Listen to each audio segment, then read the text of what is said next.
In this video, we're going to look at this problem that says, which shapes have the same area? So there's three different shapes here. And you're probably thinking to yourself, how could they possibly have the same area when they look so different? Well, first we need to understand the meaning of area. So area is the amount of space something covers. So like how much carpet you'd need to cover a floor, or how many stickers fit on a notebook. So you can imagine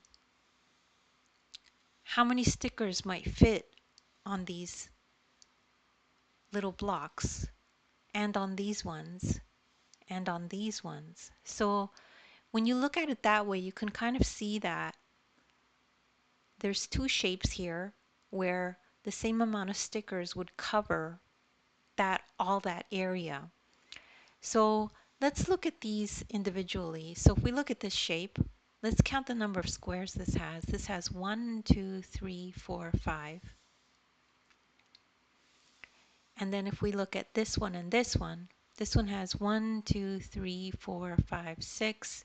This one has 1, 2, 3, 4, 5.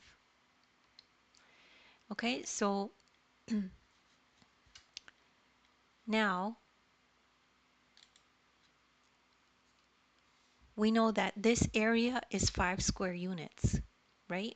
We counted the number of squares.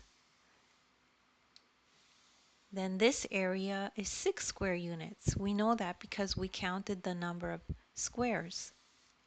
And similarly, for the little pink one, this area is 5 square units. And we know that because we counted the number of squares.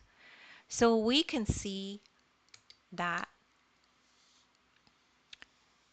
this one has 5 square units and this one has 5 square units. So we know the area for this one is the same as the area for this one.